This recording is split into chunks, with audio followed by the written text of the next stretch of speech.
প্ৰবেশা কাৰুতা বিষ্ণু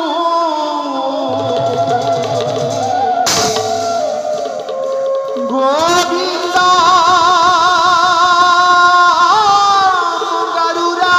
গৰুড়ধ্বজা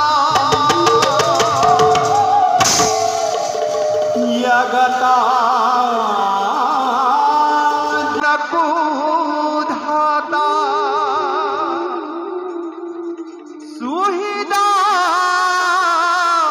साधु बांधव এই প্ৰবেশৰ গীত ৰাগ সিন্ধুৰা তাল এক তাল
এই সমগ্ৰ বিশ্ব ব্ৰহ্মাণ্ড আমাৰ এই নাভি কমলৰ পৰাই সৃষ্টি হৈছে। অনাদি অনন্তকালে যদিওবা আমি জীৱ জগতৰ পালনৰ ভাৰ বহন কৰি আহিছো, তথাপি আমি ভক্তৰ অধীন, যিসকলে কায় বাক্য মনে একান্ত চিত্ৰে সুদৃঢ় বিশ্বাসে আমাত ভজনা কৰে, আমি তেনে ভকতৰ বৈশ্য। ভক্তসকলে যি ভাবে যি ৰূপে আমাক চিন্তা কৰে, আমিও ঠিক তেনেদৰেই ভকতৰ মনোৰথ পূৰণ কৰোঁ। কাৰণ আমি এই জগতৰ আধাৰ পৰম ব্ৰহ্ম সনাতন বিষ্ণু। মঙ্গল ভগবান বিষ্ণু, মঙ্গল গৰুড়ধ্বজ, মঙ্গল পুণ্ডৰীকাক্ষ,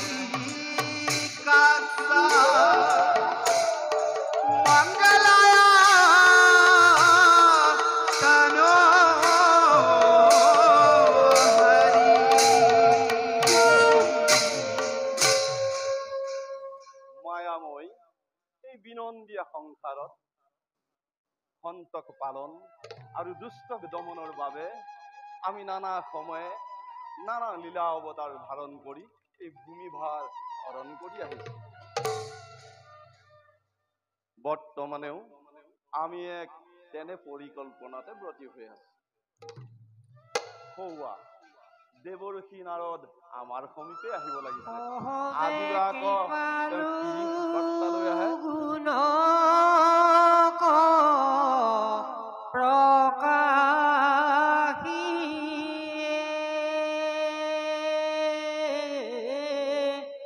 ধৰিয়া চাহৰি ভকত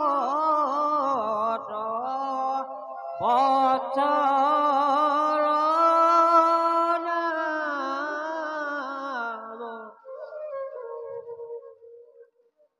নাম।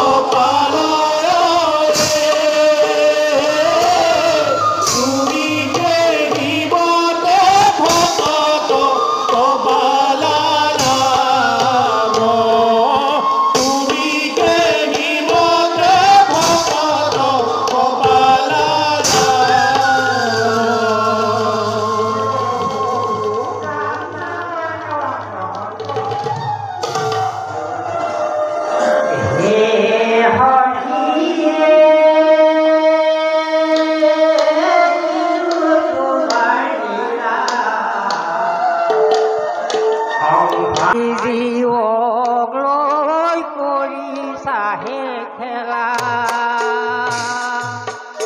হে হৰিয়ে কিনো তোমাৰ লীলা। সংসাৰী জীৱক লৈ কৰি চাহে খেলা, দেৱতা দানৱে মিলি সাগৰ মথিলে,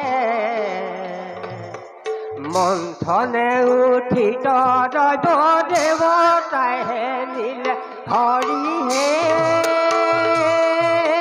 কিনো তোমাৰ লীলা, সংসাৰী জীৱক লৈ কৰি চাহে খেলা। আহা দেৱৰ্ষি, আজি দেখোন আহিয়েই তুমি আমাৰ দুখকে চৰ্চন কৰিলা। প্ৰভু, যি দেখিছো তাকেহে কৈছো, দোষ হলে ক্ষমা কৰিব প্ৰভু। পিছে যি কৰা হ'ল সেয়া জানো উচিত হ'ল প্ৰভু? ইয়াত উচিত অনুচিতৰ কোনো প্ৰশ্ন নাই দেৱৰ্ষি। যে আমাৰ পৰা যি বিচাৰে আমি কেৱল তাকেহে দিব পাৰোঁ। প্ৰভু, অসুৰে যে অমৃত বিচৰা নাছিল বুলি আপুনি কেনেকৈ জানিলে প্ৰভু? দেৱৰ্ষি, যদি অমৃতেই বিচাৰিছিল তেনেহলে আমাৰ নাৰী ৰূপ দেখি মোহ গল কিয়? নাৰায়ণ, নাৰায়ণ, এই ঈশ্বৰেই যদি নাৰীৰ ৰূপত মোহ যায় তেনেহলে অসুৰো নাযাব কিয় প্ৰভু? নাৰদ, তাৰ অৰ্থ? তাৰ অৰ্থ অতি পৰিষ্কাৰ। অসুৰক মোহিবলৈ আপুনি নাৰীৰ ৰূপ ধৰাৰ পৰিৱৰ্তে অন্য ৰূপো ধৰিব পাৰিলেহেঁতেন। আচলতে আপোনাৰ নিজৰেই নাৰীৰ প্ৰতি দুৰ্বলতা আছে যেন লাগে প্ৰভু। সেই কথা সত্য নহয় দেৱৰ্ষি। আমি ধ্বংস কাৰ্য বন্ধ হোৱাটো নিবিচাৰো, ধ্বংসৰ মাজেদি সৃষ্টি হোৱাটোহে আমি কামনা কৰোঁ।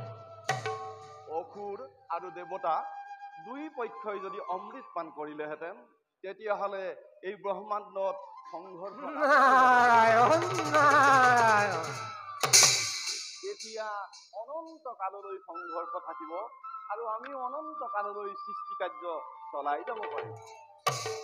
পিছে প্ৰভু, আপোনাৰ মায়াই কেৱল অসুৰকহে মোহিব পাৰিলে, দেৱতাসকলক কিন্তু স্পৰ্শই কৰিব নোৱাৰিলে প্ৰভু। ইচ্ছা কৰিলে তুমি প্ৰমাণ কৰি চাব পৰা দেৱৰ্ষি। বেছ তেন্তে সেয়ে হওক প্ৰভু। নাই নাই, নালাগে। ঈশ্বৰৰ মাজত যুদ্ধ এখন লগাই তুমি ৰং চাব নালাগে দেৱৰ্ষি। প্ৰভু, নাৰদৰ যে কামেই সেয়া। তুমি অত্যন্ত চতুৰ দেৱৰ্ষি। নাৰায়ণ, নাৰায়ণ প্ৰভু, দাসে এতিয়া বিদায়হে মাগিলো।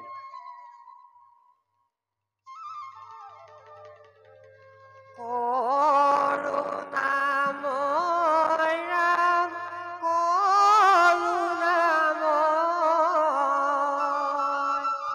করিও কৃপা যেন উচিত। করুণাময় রাম, করুণাময়, করিও কৃপা যেন উচিত হয়।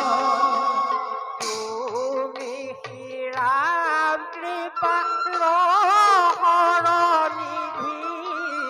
তোমার কৃপা দিলে নাহিকে করুণাময় রাম, করুণাময়, করিও কৃপা যেন উচিত হয়। নারায়ণ, নারায়ণ। যাওঁ, আমিও নিজ কৰ্তব্যত হওঁ অগ্ৰসৰ।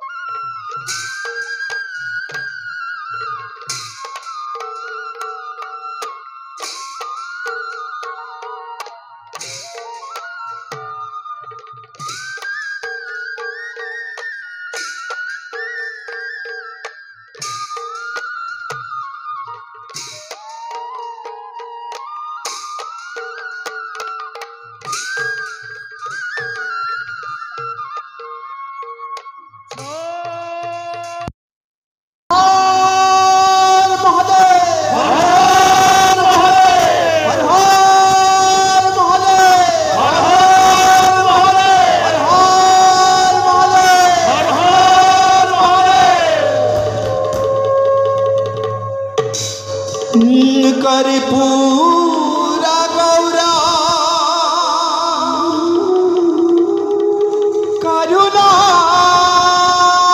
करुणावतारा संसार सारा भुजगे बहरा सदा बसंता हृदय रविंदे ভবাম ভবানী সাহিতাম নমামি ভবাম ভবামি সাহিতাম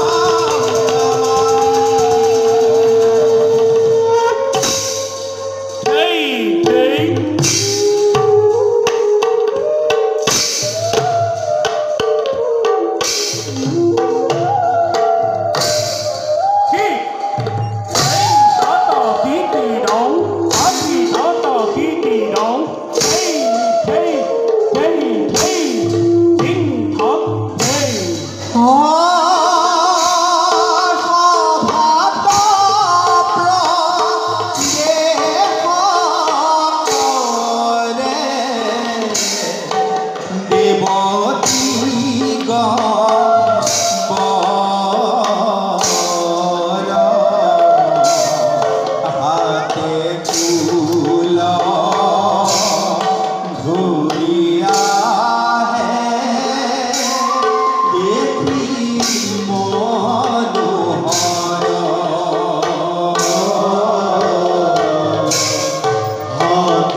প্ৰভু, মোহ নাথাকিলেও মায়াৰ অধীন নহয় বুলি কেনেকৈ ক'লে প্ৰভু? আমাক জানো কেতিয়াবা মায়াৰ বন্ধনত নাৰায়ণ নাৰায়ণ। প্ৰভু, আপুনি মায়াৰ সন্মুখীনেই হোৱা নাই, এই বন্ধনত আকৌ কেনেকৈ পৰিব প্ৰভু? কাৰ মায়াৰ কথা কৈছা দেৱৰী? বিষ্ণু মায়াৰ কথা কৈছো প্ৰভু। যি বিষ্ণুৱে অসুৰক মহিবলৈ নাৰী মূৰ্তি ধাৰণ কৰিছিলে, সেই নাৰায়ণৰ মায়াময় মোহিনী ৰূপ আপুনি জানো কেতিয়াবা দেখিছে প্ৰভু? কি নাৰায়ণে মোহিনী ৰূপ ধৰিলে ভালকৈ বুজাই কোৱা নাথত। সমুদ্ৰ মন্থনত যেতিয়া অমৃত উদ্ধাৰ হ'ল তেতিয়া অসুৰক অমৃত খোৱাৰ পৰা বঞ্চিত কৰিবৰ কাৰণে নাৰায়ণে মোহিনী ৰূপ ধাৰণ কৰিলে আৰু সেই ৰূপত ভুল গৈ থাকোঁতেই দেৱতাসকলে অসুৰক বঞ্চিত কৰি অমৃত পান কৰি গুচি গ'ল। সঁচা নে নাৰদ? সঁচা হলেও সেই মায়াই আমাক স্পৰ্শই কৰিব নোৱাৰে। কথা আৰু কামৰ মাজত সকলো সময়তে সম্পৰ্ক নাথাকিবও পাৰে প্ৰভু। মই জিতেন্দ্ৰিয় অ নাৰদ, নাৰায়ণ মই নাৰায়ণ। কামদেৱক ভস্ম কৰিছো। এই জগতত এনে কোনো শক্তি নাই যিয়ে মহাদেৱক মোহিব পাৰে। মই আজিয়েই সেই নাৰায়ণৰ কাষলৈ গৈ অলপো বিচলিত নোহোৱাকৈ তেওঁ সেই মায়াময় মোহিনী ৰূপ দৰ্শন কৰিম। প্ৰভু এতিয়া দেখাই বিদায়হে মাগিলো। ভাল দেৱৰতী। সংসাৰ বিৰাগী স্বাভাৱি গুণী, সংসাৰ বিৰাগী স্বাভাৱি গুণী, সংসাৰ মায়াৰ খেলা, সংসাৰ সাগৰত বিষ পালে তৰি, সংসাৰ সাগৰত বিষ পালে তৰি, মায়াৰ মানৱী ভেলা, মায়াৰ মানৱী ভেলা। নাৰায়ণ নাৰায়ণ নাৰায়ণ। আমিও যাওঁ সেই নাৰায়ণৰ কাষলৈ।